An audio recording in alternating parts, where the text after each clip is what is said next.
You're competing with them for the right, for the idea that you're going to have the right of being exclusive with someone that you thought you were already exclusive with. Think about that for a second, how crazy and how insane triangulation complicates your relationship. Think about how crazy that is. Let that sink in. You're competing for sloppy seconds. No, not interested.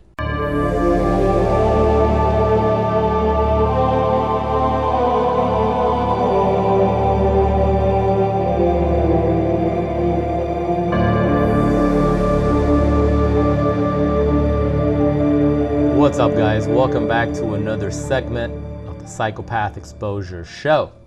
My name is Kira, and today we're going to be talking about the 3 forms of narcissistic manipulation that you guys have to be aware of. You have to pay attention if people in your life are employing these manipulative tactics, especially if it's people that you're dating or that you're married to, that you have some sort of relationship, a business relationship, something that's close to you, that's draining your energy. People like this, they drain your energy. You have to be aware. Otherwise, you're going to end up entangled in a situation that's going to explode into something much more toxic than you can even fathom. These 3 forms of narcissistic manipulation, which, by the way, whether or not you're entangled or married to a narcissist or a psychopath, that's completely irrelevant, okay? When it comes to heeding this warning, this applies across the board. It could be your family members, it could be lifelong friends, it doesn't matter. These are individuals, they know how to manipulate people. Sometimes it comes in doses. Not everyone is a complete psychopath that wants to ruin you or extract you of all your resources, but people can be very manipulative and very malignant at that very moment. Users, abusers, especially narcissistic types, they're generally versed in the art of seduction, gaslighting, and triangulation. Now, there are many other forms of narcissistic manipulation which I cover in my videos, but today the focus is going to be on these 3. They can arguably be the most cunning traps, for lack of a better word, that a toxic narcissist will use to manipulate and triumph over their victims. Now, the first one is seduction. Got to jump right into seduction. Now, what does Wikipedia say seduction is? Let's take a look. It says seduction has multiple meanings. Platonically, it can mean to persuade to disobedience or disloyalty, or to lead astray, usually by persuasion or false promises. Both of those meanings have a negative connotation. Seduction is not good. Strategies of seduction include conversation and sexual scripts, paralingual features, nonverbal communication, and short-term behavioral strategies. Merriam-Webster says, seduction is the act of seducing, especially the enticement of a person to sexual intercourse. Interesting. So look back at your relationship, look back at how you met your narcissist, and try to determine if was that really love? Was that really an act of love? Or were you seduced? The same way Anakin Skywalker was seduced to the dark side of the Force. See, the same way the snake or the serpent seduced Eve to eat from the tree of knowledge, and then proceeded herself to seduce Adam to also take a bite of the forbidden fruit. It's the same way that the narcissist will seduce you with their charm, their sex appeal, their alluring vibe. You see, It happens right in front of your noses, and you get confused and you feel like you have just met the perfect person. Like, wow, I can't believe that this person actually likes me. Like, wow, this person is completely out of my league, and they're showing interest in me like that. It's too good to be true. It usually is, right? I don't know if you guys like to read Robert Greene. I believe that all his books are narcissist Bibles. He pretty much lays it out exactly how it is. But there's a book called The Art of Seduction that he wrote a while back. And I think it was in the very first chapter. There's a study on Cleopatra and how she used to seduce men to do her bidding, just using her beauty, her sexual energy.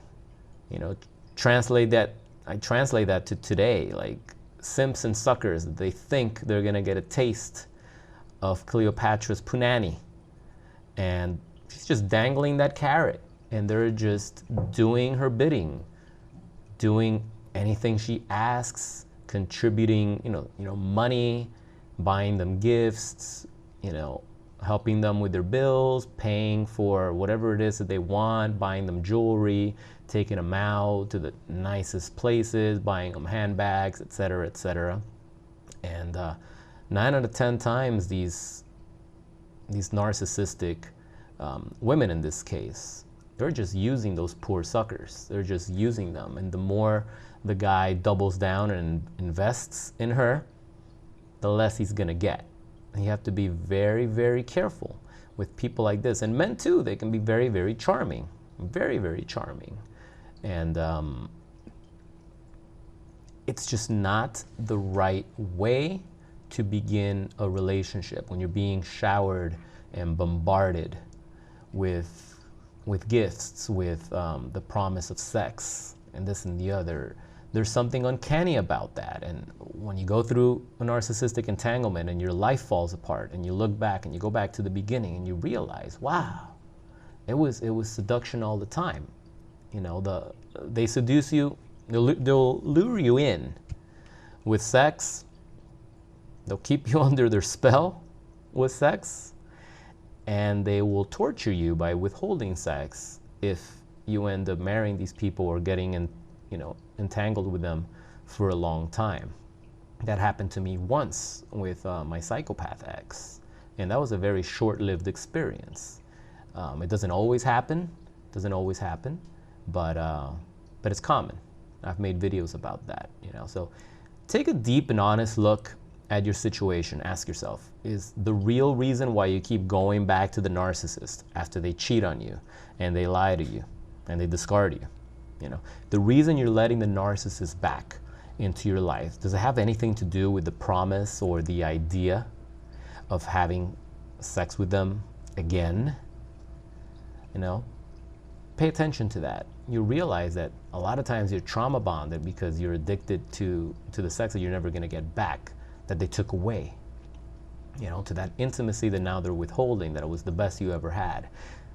You're just being seduced. You're being seduced back into their world, So I wanted to start with that because at the end of the day, it's a form of manipulation. It's a form of manipulation.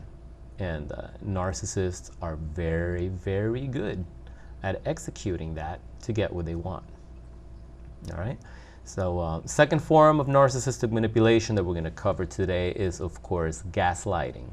Now, as I've mentioned before, gaslighting is the oldest trick in the Narcissist Handbook, possibly one of the deadliest. Narcissist uses gaslighting in order to wrap your reality, warp it, and just create, basically it creates a cognitive dissonance. You don't know what's real or what's not. You don't know what you should feel. You don't know how you should feel. You end up not knowing what's actually going on in an actual situation. They use that tactic to create a disconnect between what's real, between what's really happening and what they're telling you that's happening, how you should feel. oh, you're overreacting. You're just overreacting. You always do that for over a situation that anybody that's normal and sane would have the same type of reaction or response.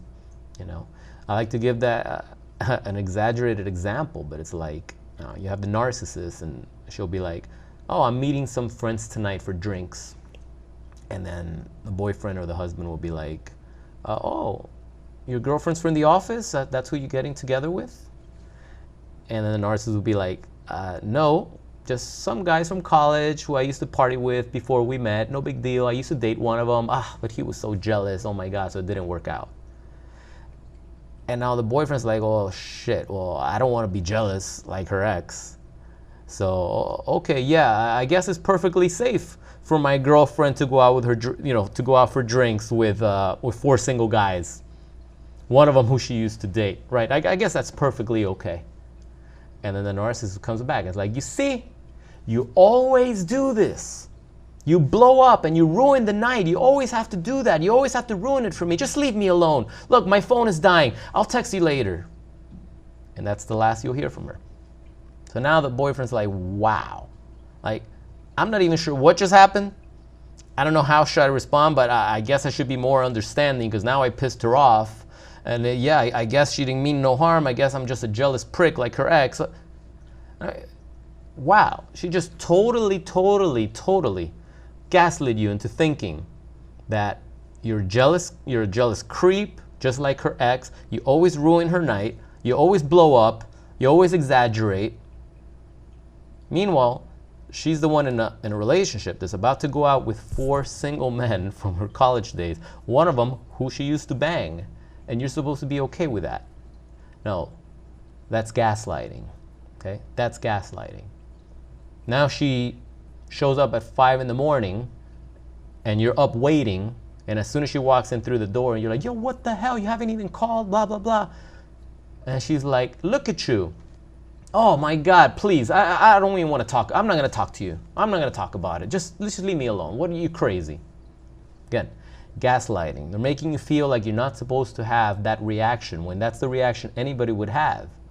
You goddamn right, she most likely was cheating on you. But now you're afraid to act up. Now you start walking on eggshells. And we've talked about what happens when you walk on eggshells around the narcissist, right? They're in full control. Full control now of you. And there's no going back. That relationship is doomed. You're completely under their spell and under their control.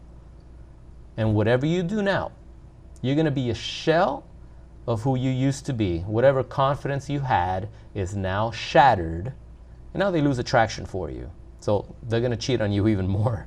So it just always works that way. I know this is a little exaggerated example that I gave, but I just want you guys to understand, this is how far they go.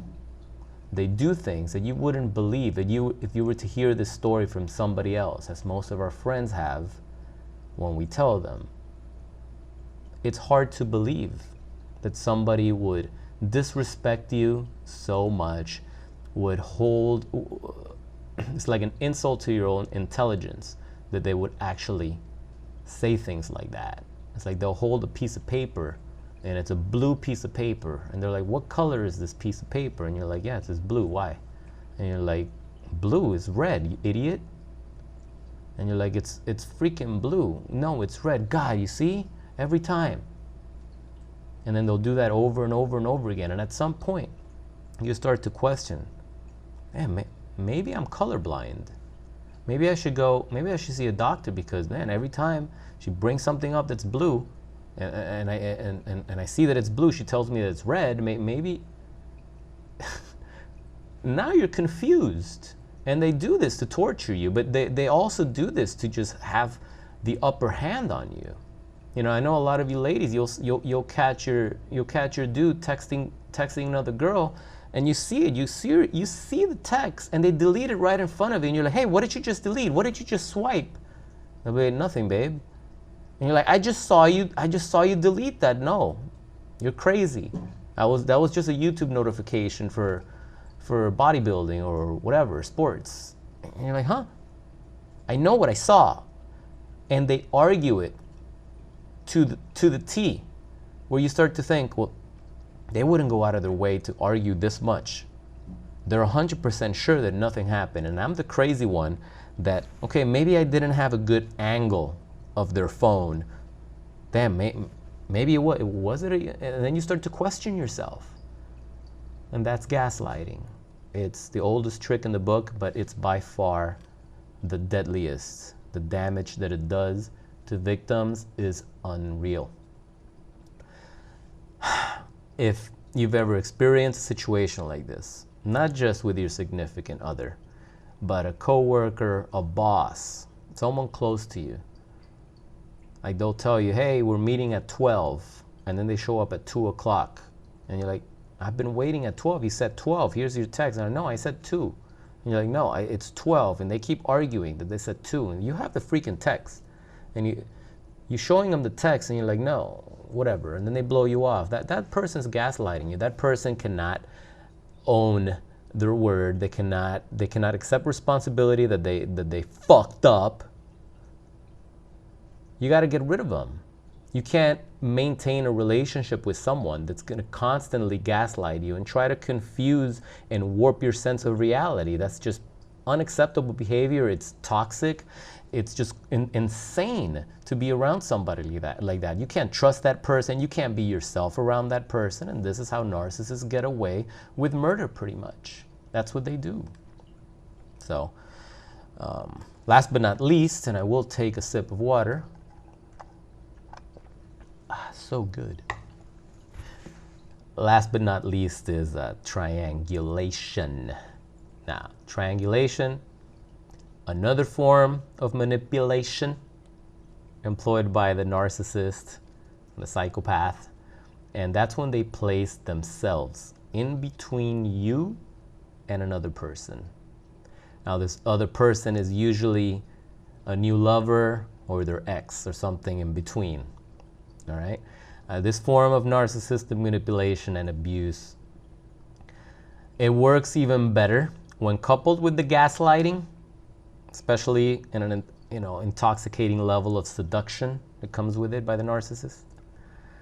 But it can work just as well on their own. Just keep in mind when these three traps, because that's what they are, they're traps. When these three are combined and you fall through each trap, one trap door opens, you fall through it into the other one. You're picking up speed and momentum. You're gonna crash so hard when you hit rock bottom. So, but be aware. You can be triangulated. It could be right away. You can be triangulated and you're not even dating the person yet. And pay attention.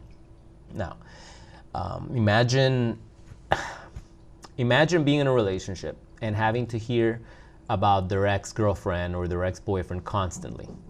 And you're, dealing with the drama that comes with that baggage. Imagine being in a situation like that. Or worse yet, your partner's constantly talking about another person. Could be a friend, coworker, whatever. Now, you already highly suspect that they're cheating on you with that person. Okay? You're sure. You're afraid to ask. You don't want to be that person. You don't want to be that jealous person, right? But they're talking about them in a way, their eyes light up. They're constantly talking to them. They're in bed next to you and they're chatting with them. You have a feeling. Okay? Listen to that gut. All right? And then you end up having a confrontation maybe with the culprit, Look, the triangulation works because both parties are so brainwashed from the gaslighting and afraid of losing the narcissist. I remember there was a movie. It was the film Saw, and I forgot what sequel it was. It was one of the garbage ones towards the end. I don't know if it was part 6. And the movie opens up and there's two guys in a trap, and there's a time that they're about to have their organs ripped apart. And then they don't even know how they got there or who they are, but they all of a sudden realized that they're dating the same girl. And the girl was having an affair with both of them. And the girl is there, And basically what one has to do is get rid of the other guy. You have to kill the other guy somehow to save her. And then they realize, oh shit, wait a second. She's the one that was fucking with us. Let's save ourselves. And then that's what they did. And she got ripped apart. But what happens in real life is that the two people that are fighting over the narcissist, they don't realize that the narcissist is the puppet master. And they're the two suckers. You know, Tai Lopez used to say, do not be the sucker in the room. All right, I learned that a long time ago. Whenever I realized, oh, wait, I'm the sucker, peace the fuck out. Have a good life with your sucker. I don't want to know what happens. I don't care if you get married and you have 10 kids. Peace out. All right? If you don't, you're gonna be in a world of shit. Because you're being triangulated now. Now both parties are going to be trying to up each other. It's a competition. You know, you're competing with a rando. A rando. Okay, random. You're competing with a rando that's banging your boyfriend or your girlfriend or your husband or your wife. You're competing with them for the right, for the idea that you're going to have the right of being exclusive with someone that you thought you were already exclusive with. Think about that for a second, how crazy and how insane triangulation complicates your relationship. Think about how crazy that is. Let that sink in. You're competing for sloppy seconds. No, not interested. Not interested. In the end, the narcissist wins because they manipulated two suckers to fight over her or fight over him. And if you know anything about narcissists, they will most likely sabotage that situation as well. They'll find another sucker to manipulate for a while until they get bored and then move on to the next one, leaving their victims behind to suffer, to wonder if they're happier with the new supply, like we like to call them, wondering, oh, are they finally going to treat the new partner with respect? Are they finally going to be good to their partners? Did they finally find happiness? Did they have to plow through all of us to arrive at that one person that they monkey branched to, by the way? And that's the person that's going to offer them eternal happiness and joy and bliss, and they're going to have the best relationship and the best intimacy and the best children. You're delusional if you think that someone that time and time again has committed the same acts of betrayal, the same self-destructive patterns, the cheating, the lying, and all of a sudden they're going to stop because they monkey branched to someone new, and you think that that new person is better than you? That's what the narcissist wants you to think. Don't fall for that trap. It's a trap. It's a trap. You know it's not true. You know it's not true. Now, if you stay in that situation knowing what you know now, you're no longer a victim, you're a volunteer. And in a way that's good, because it means that you have chosen and you have hopefully accepted the consequences of your choice. Imagine discovering that your intimate partner, you've been married to them for years, or you've been dating them for years. You thought they were being loyal and faithful, and you discover that they've been sleeping around with everyone in the city. Now imagine being so just completely desperate and taking that person back. Because it takes someone that's really desperate to take someone back that you have concrete evidence, they've admitted it, that they've been having affairs and cheating and lying behind your back for years. You take that person back, and what you're saying to them, what you're communicating to them is, hey, I'm going to reward you with my presence, with my love, with my energy, with my loyalty, with my endless resources.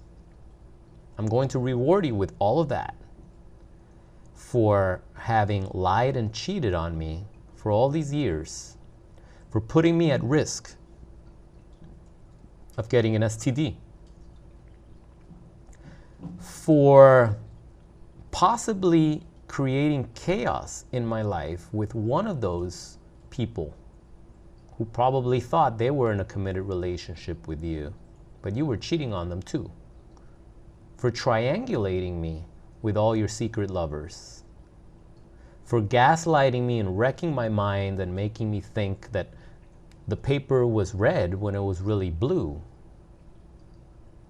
You're going to take someone like that back. You're going to reward that person with you, with yourself, with everything that you bring to the table that they don't deserve. Well, if you do that, and you can't complain when they do it to you again. You can't. You have to realize that's what you chose, that's what you're going to get, and that's exactly the way it's going to play out for all eternity. Now, if you're tired of being manipulated by a toxic narcissist and a user and a manipulator like this, if you're actually tired and you want to make a positive change, you have to understand you have to make changes yourself. You can't expect that they are going to change. You can't expect that going to counseling with marriage counseling is going to fix it. They're highly manipulative people. They're going to manipulate the therapist. And if the therapist knows anything about psychopathy and narcissistic personality disorder, they will see right through it. Most of them haven't experienced it. They've read it in a book, but they haven't experienced it. The ones who have, they will call that shit out so fast. They may not call it out in the session, but they will pull you aside privately and tell you, hey, you're dealing with someone who's narcissistic or psychopathic. This is what's going on. I've seen this before. You have to run. I had a client that told me that their therapist recommended watching my videos. This is a long time ago. I was like, what? Are you serious? You know, ended up working with the guy for a long time. He was in a really bad situation. And I was like, that's someone that recognized exactly what it was. And, you know, that therapist did not entertain any more sessions with them. It's like they're you know, therapists do that. They'll tell you, hey, you know, we can no longer work together. You can no longer be my patient. And I think that's great, because I think a lot of people out there will just keep taking your money. You know, they'll keep taking your money. So you got to find yourself someone that understands this type of shit. You can't just talk to your friends who have never been through it. Some friends are very understanding, very compassionate and accommodating, and they will listen to you. I was blessed to have a friend that would listen to me for hours, and we would drive around. He'll pick me up, he'll take me everywhere. But I had some other friends that naturally got sick and tired of hearing it. Of course, you're repeating the same story over and over and over again, and you just don't get it. And when I met my mentor, he's the one that walked me through this experience. It was exactly what I went through. He knew everything. Before I said it, he would complete my sentences. That's when I was like, wow, somebody gets it. Somebody gets it. Holy shit, thank you. I knew I wasn't crazy. I knew I wasn't crazy, but I just didn't understand the situation. Once you start understanding the situation, you're like, oh, okay. You look at it like a virus. Okay, so it's a virus that took over my soul, my spirit, my mind, and now you got to go through. It's got to go through the course. It's like the flu. Got to go through, and I'm saying this wrong, but it has to. How do you say that when you have the flu? It has to run its course. Thank you, brain. You have to let it run its course, but you can't continue injecting yourself with more flu-like viruses. You have to do things to actively promote healing. That's why I have a coaching program where I work with survivors just like you. I was in the same place that you guys were. And in the program, I teach you guys, I help you guys, I workshop through the situation, and I help you guys let this nightmare pretty much run its course. I show you the things that I did. I walk through you. I walk with you through the experience. Sometimes you have to go back and think about it, but you can't be doing this by yourself. You end up ruminating for hours and you get nowhere. It's just going back with somebody that's been through this shit, so you can see the patterns. See, like, see that? You see that? You see that? Now, before you go down a little rabbit hole, right? Let's make some changes. Let's shift our focus. Let's remember who we were before these predators destroyed us, before we lost the will to live, before we started reacting to their abuse and got ourselves into trouble, which I don't recommend you guys ever do, right? We have to start focusing on the things that we really want. If you really want to heal, you have to stop injecting the poison into your veins. I'd be happy to work with you guys. Just want to make sure we're a good fit. I get hundreds of emails every week. All right, I can't respond to everybody. So I have a coaching program. If you're serious about conquering this entanglement and healing from this and moving forward and really understanding, visit the link below in the description so you can get more information on the coaching program, see if we're a good fit, if it's something that resonates with you, and we'll try to make it happen. This is not something that just goes away by itself. You have to do a lot of work, a lot of inner work, but there's a light at the end of the tunnel. I know some situations are harder than the others. Believe me, these people can get very, very, very psychotic, but you have to take responsibility and realize, hey, the narcissist is not going to change. If anything, they're going to continue torturing me forever. What can I do to accelerate my recovery? What can I do to make sure that I promote healing and prosperity in my life instead of repeating the same mistakes that got me exactly where I got now? All right? So do not hesitate to reach out so we can work together on the program. And if you got some value today out of this video, I appreciate it if you drop a like, comment below with similar situations that you've been through so we can help each other in the community, and share the video with people that you think could learn more about this disorder. I know with me, I realized a lot of my friends were going through the same thing or had gone through the same thing, and I was able to help them by talking about my experience. And then they realize, wow, that's exactly what I went through. How in the hell? You may have somebody right now that's either going through it or went through it and has no idea how to get out, or somebody that may go through it in the future. So, share the video, promote this type of information. These narcissists are out there. It's real, and it's growing. This disorder is growing. It's like an epidemic. Social media has a lot to do with it. All we can do is fight back, right? So that's all I got for today. Once again, guys, thanks for watching to the end. Appreciate your love and support. My name is Kira. This is Psychopath Exposure. As always, I'll see you guys in the next video. Be good.